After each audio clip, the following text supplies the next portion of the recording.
Okay, the mole. We are going to talk about moles today, not the cute little animals. I don't know. Are they cute? No?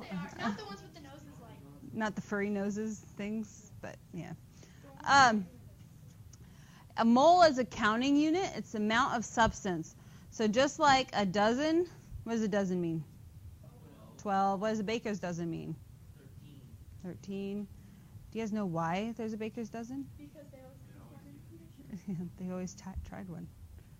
Yes, Carly. Because it says counting unit like a dozen. Like a dozen, yeah. Yeah, that won't follow exactly like this, but it has all the same information. Or a pair. What does a pair mean? Two. What other counting units are there? Counting terms. I can't think of anything else. But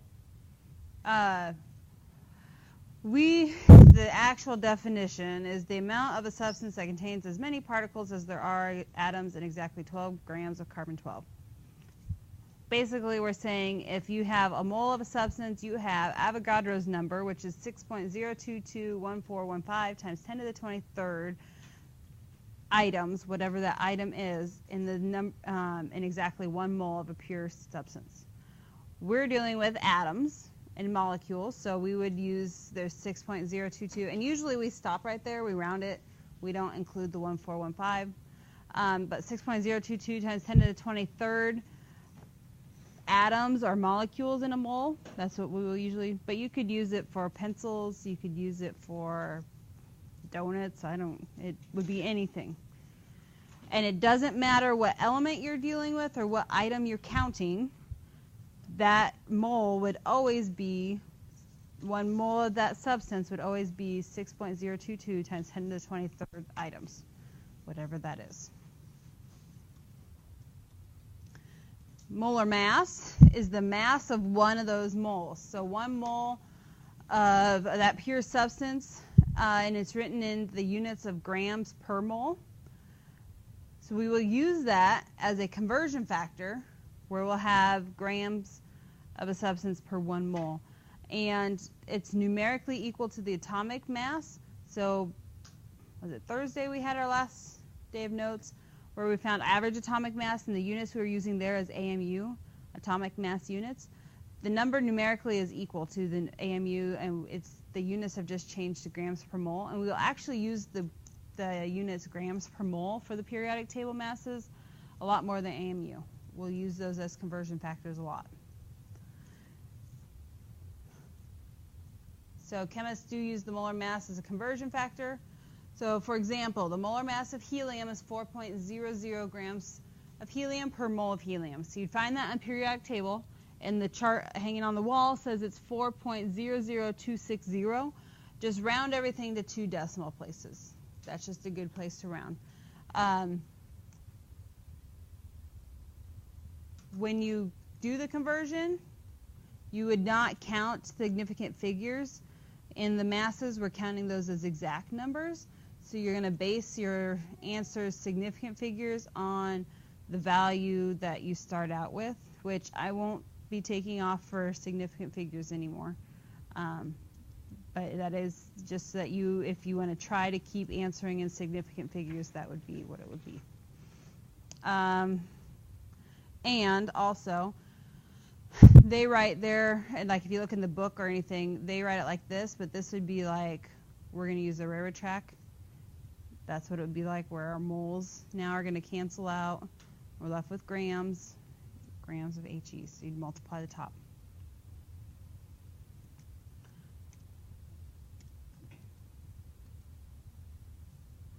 Okay, we can also use Avogadro's number as a conversion factor, and that is the number of atoms in a mole. Now, if we're dealing with a compound, we'll use molecules. So we would have that many molecules in a mole, but it's always atoms per mole or molecules per mole. And I guess, yeah, that would be what that last slide says. Okay, these videos actually were pretty good. We'll watch these. This one's about the mole. A mole is a quantity, similar to a dozen. There are 12 items in a dozen, and 6.022 times 10 to the 23rd items in a mole. A dozen eggs, a dozen bagels, and a dozen pencils have different weights or masses and have different properties. The term dozen tells you that there are 12 of the item. Similarly, a mole of iron and a mole of copper have different masses and have different properties, but both represent the same number of atoms, 6.022 times 10 to the 23rd atoms. So that's because the atoms are different sizes. If we look at iron versus copper, iron has 26 protons, copper has 29. So copper is going to be a little heavier than copper, and each atom is going to be a little heavier. So since we have the same number of atoms, the actual molar mass would be a little larger, which is why you see the molar masses increasing on the periodic table. And then this one's on Avogadro's number.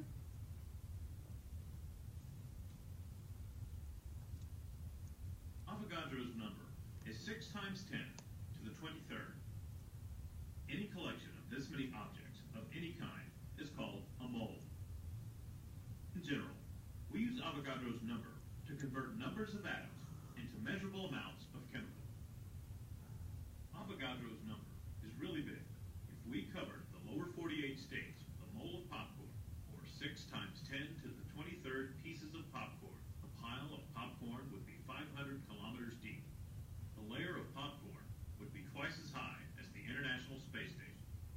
But an equal number of atoms of magnesium can fit on this scale and weigh only 24.3 grams. Okay, so that's a really good comparison, because think of how small atoms are, and so they don't take near as much space as a piece of popcorn. And so the pieces of popcorn, if we have a mole of popcorn, is 500 kilometers deep. That's amazing. That's you can't even imagine how big that number is if it is able to cover that. The pennies or $100 bills? A mole of $100 bills. That'd be really heavy.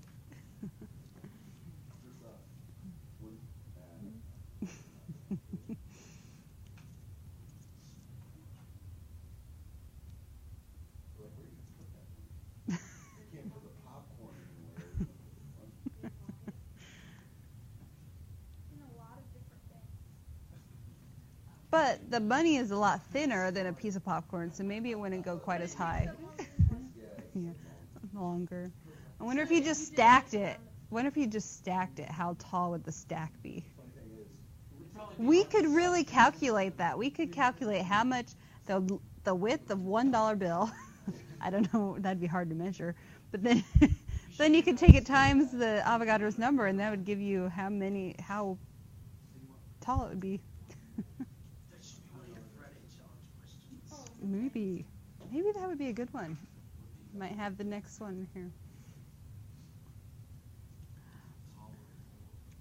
But I know if you stack Bill Gates, the amount of money Bill Gates has, and go to the moon and back. Oh, if you like laid it and lengthwise. So does how much trash we use. So let's do a sample problem using the mole. So we're going to find the mass in grams of 3.5 moles of an element copper. So we have 3.50 moles of copper.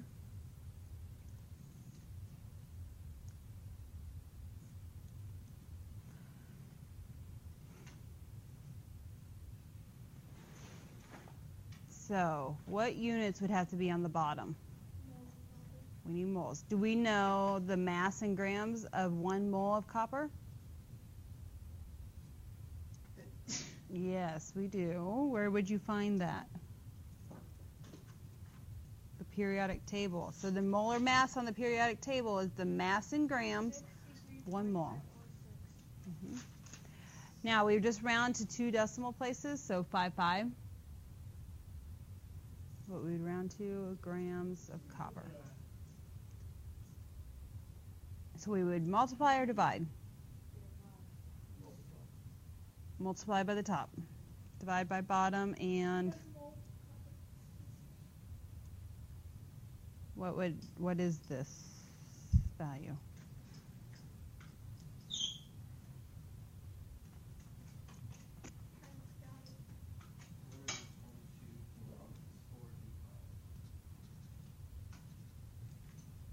.425, so 43.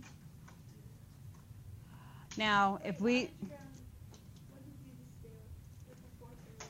it's a 425. Oh, okay. Now, if we look at significant figures, which the answer that they'll give us is in significant figures, is 3 significant figures here, so we'd probably want to round to 3, but I wouldn't take off. I would accept that answer. That'd be fine. Let's see what they got. They go through this whole solution, which we just did, to get 222. Yep, 222 grams. Very good. Next one, a chemist produces 11.9 grams of aluminum. How many moles of aluminum are produced? So we start with 11.9 grams of aluminum. Do we know the mass of 1 mole of aluminum?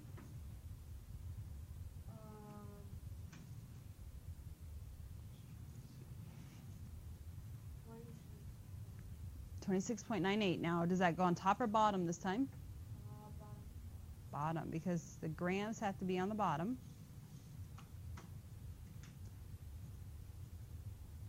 And it's just good practice. And I always put in the element because when we get to stoichiometry in the second semester, we're going to be looking at a balanced equation and converting from one compound to another, and so it's good to just keep straight which element, which compound you're dealing with. And what do you get? It's something less than 0 or less than 1. 0.44.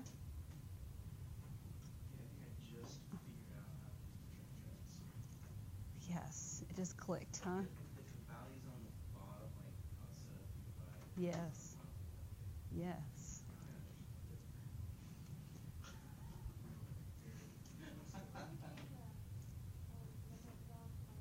This number? The periodic table. So, yeah, the mass of aluminum is 26.98154. We just rounded it to 26.98. Let's see what they have. Now, they probably have 3 significant digits in their answer. So we rounded to 0.44, but they have 0.441. Very good. They aren't too bad, right? Keep your units straight. How many moles of silver are in 3.01 times 10 to the 23rd atoms? So we have.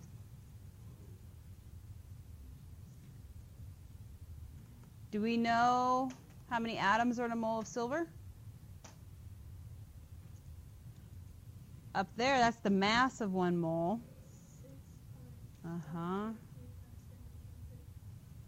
That's where we're going to use Avogadro's number.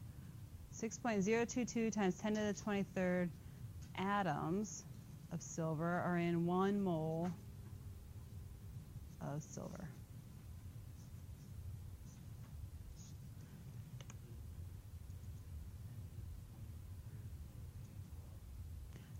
For this one, yeah, you could cancel out the 10 to the 23rd. Now, one thing when we're using Avogadro's number, and especially when you're dividing, you'll probably want to put parentheses around your number in your calculator, because if you don't, a lot of the calculators will take 3.01 times 10 to the 23rd, divide by 6.022, and then take that number and multiply by 10 to the 23rd, instead of dividing by 10 to the 23rd again. So make sure you use parentheses. Now, there's a few calculators, like my Casio, I don't need parentheses. I know already that I don't need parentheses, but if you don't know, to be on the safe side, it's just good to use parentheses. When you multiply and you're multiplying by the top, it's not as big a deal because you're just multiplying everything. But when you have to multiply and divide there,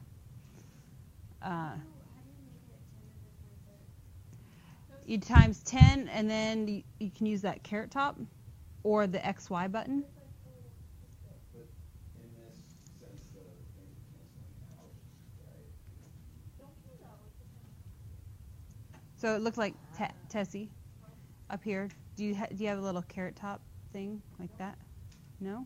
Do you have an X to the Y button? Or Y to the X, yep.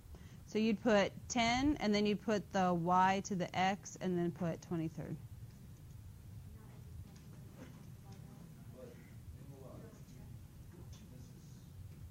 Yes. Can you cancel out 10 to the 23rd? For this problem, yes, you probably can cancel out 10 to the 23rd. Yep. No, not every calculator has the carrot top. You'll just use the Y to the X button.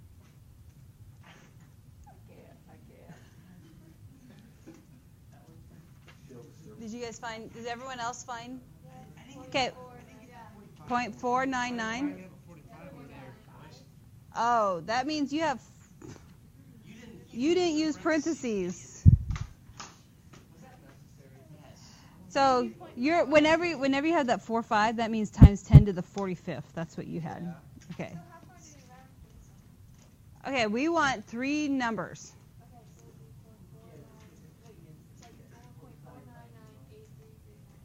So we would actually want 0.50.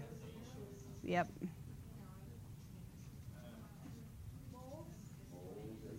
Moles AG. Which, that makes sense, because 3.01 looks about half as big as 6.022, right? 0.500, good. Questions so far? Okay, I think this is our last one in the notes. Mass in grams of 1.2 times 10 to the 8th atoms. So we have 1.2 times 10 to the 8th atoms, and we need to know grams. Do we know how many grams are in an atom, or how many atoms are in a gram? 1 million. No, we don't know that information. We don't have a conversion factor that switches straight from atoms to grams. But we can change atoms into moles.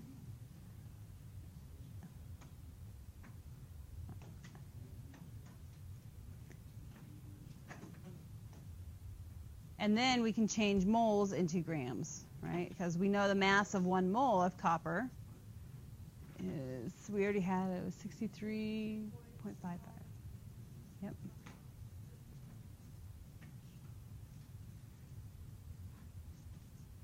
So let's see, atoms canceled out, we had moles canceling out, and we're left with grams. All right. So we take 1.20 times 10 to the 8th and multiply it by 63.55, and then you'll want to divide by Avogadro's number. Around Avogadro's number. You can, it won't hurt to have parentheses there. I don't know if I got this right. What?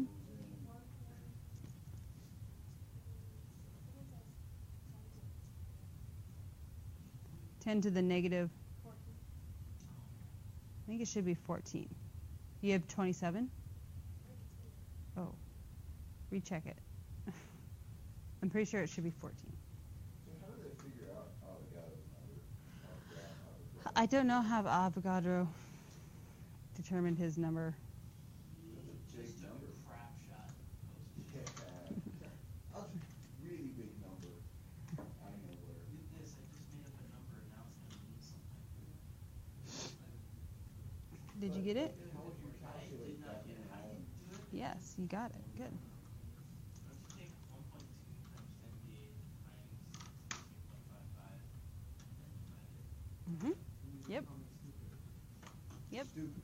But That's what you. I still got the same. Let me see how you are punching it in. Because you multiply those first, right? Uh-huh. So I did the do I just Just around that number.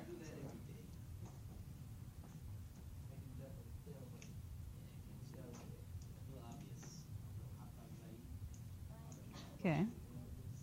And divide by. Uh-huh. that's a bad word in school. Calm down. Time. Yep.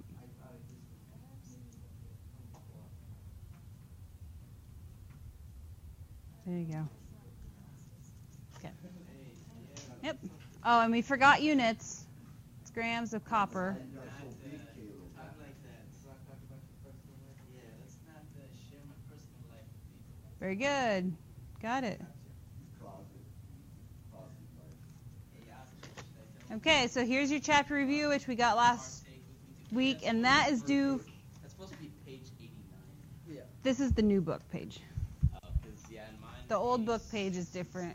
89. Yeah, I think. Not there. Yeah. The blue book, it'd be page 89.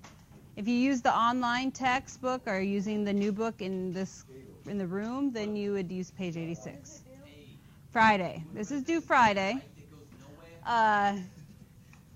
Now I do have a worksheet for you, and this will be due at the end of the period Wednesday.